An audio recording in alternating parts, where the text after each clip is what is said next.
Olá, pessoal! Sejam muito bem-vindos! Hoje, a gente vai embarcar numa jornada pela gestão financeira. Uma jornada que vai do simples controle de caixa até o uso dos números como uma poderosa ferramenta de estratégia. Vamos descobrir como transformar dados, que às vezes parecem só um monte de números, em decisões que fazem uma empresa crescer de verdade. E para começar, já vamos direto ao ponto com uma pergunta que, sério, pode definir o futuro de uma empresa. Porque uma coisa é ter dinheiro ali, na conta. Outra, completamente diferente, é o negócio ser lucrativo de verdade. E olha, confundir essas duas coisas é um erro mais comum do que se imagina. Vamos ver por que eles podem ser, tipo, dois mundos totalmente opostos. Então, para a gente conseguir de fato entender essa diferença entre grana no caixa e lucro, a gente precisa olhar para o negócio de duas maneiras bem diferentes. Pensa assim, são como duas lentes, sabe? Cada uma mostra uma parte da história, e é preciso usar as duas para ter um diagnóstico completo da saúde da empresa. Ok, a primeira lente que a gente vai usar é o tal do regime de competência. Imagina que ele é a foto oficial do desempenho do negócio, do ponto de vista econômico. Aqui, a gente registra uma receita ou uma despesa no momento em que o negócio acontece, não importa se o dinheiro já entrou ou saiu. É essa visão que responde àquela pergunta crucial. A minha operação, o meu negócio, ele dá lucro? Agora a gente troca de lente. Vamos para a segunda. O regime de caixa. Esse aqui é mais direto ao ponto. É o extrato do banco, é o dia a dia, o dinheiro de verdade. Ele só registra uma venda quando o pagamento cai na conta e uma despesa quando o boleto é pago de fato. Ele mostra preto no branco se tem grana para pagar as contas hoje, amanhã, no fim do mês. E é nesse ponto aqui que a coisa fica cristalina. Olha só esse exemplo. Imagina uma venda de R$60 mil, só que o cliente vai pagar tudo de uma vez, lá no sexto mês.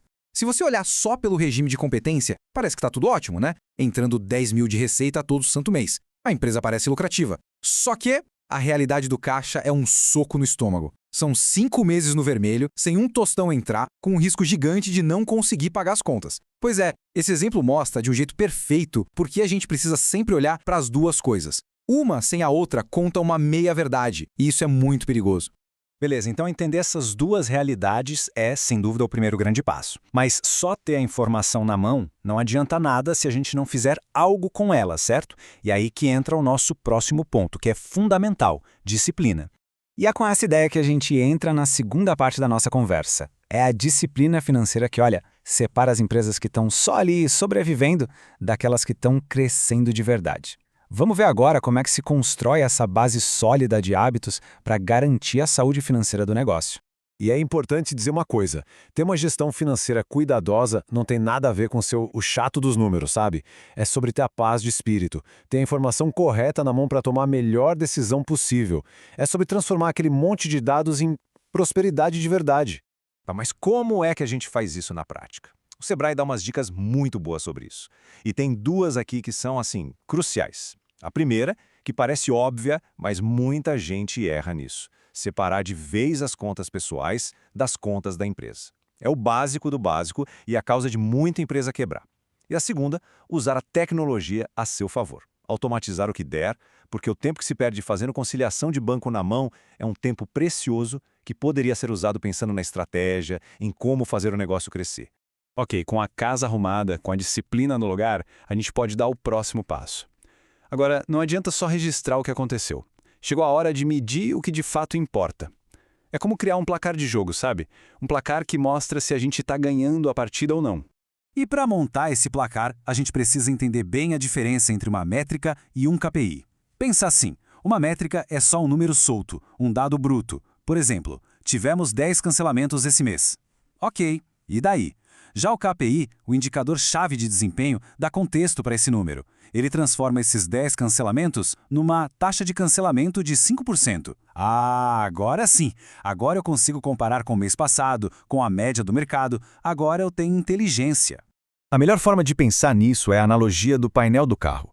Você não dirige um carro olhando só para o marcador de combustível, né? Você olha a velocidade, a temperatura do motor, a rotação.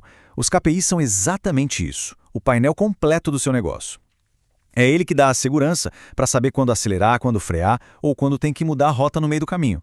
Vamos pegar um exemplo de um KPI super poderoso, o famoso ROI, ou Retorno sobre o Investimento. A conta é simples. Se R$1.000 foram investidos numa campanha de marketing e essa campanha trouxe R$3.000 em vendas, o ROI foi de 200%. É um número limpo, direto, que diz se o seu dinheiro está trabalhando para você ou se você está rasgando dinheiro. Até aqui a gente olhou muito para o que está acontecendo agora, e isso é essencial. Mas uma boa gestão também precisa olhar para frente, para o horizonte.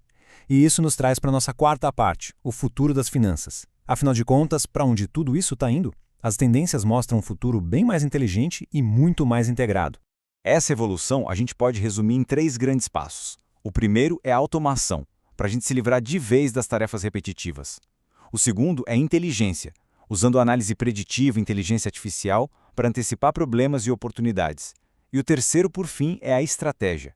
É quando o líder financeiro deixa de ser só o cara dos números e vira um parceiro estratégico do negócio, trazendo para a mesa discussões como ESG, ou seja, o impacto ambiental, social e de governança nas decisões. Bom, a gente está chegando no final da nossa jornada, e agora é hora de amarrar todas essas pontas. A mensagem principal é esta: a gestão financeira moderna deixou de ser um retrovisor que só olha o que já passou. Ela se tornou o para-brisa, o cérebro que ajuda a construir o futuro da empresa. E tem uma citação da Gartner que, para mim, fecha essa ideia com chave de ouro. O jogo mudou. Não é mais sobre crescer de qualquer jeito ou a qualquer custo. O sucesso agora é de quem cresce com inteligência, mantendo a disciplina financeira. Porque, no fim das contas, a disciplina não é uma âncora que prende. Pelo contrário, ela é o que torna o crescimento sustentável. E para fechar, fica aqui uma reflexão. Pensa com calma. Hoje, aí na sua empresa, os dados financeiros são só um arquivo morto do que já aconteceu ou eles são a sua maior arma estratégica para construir o futuro? A resposta para essa pergunta pode muito bem ser o que vai definir o sucesso ou o fracasso dessa jornada. Muito obrigado pela companhia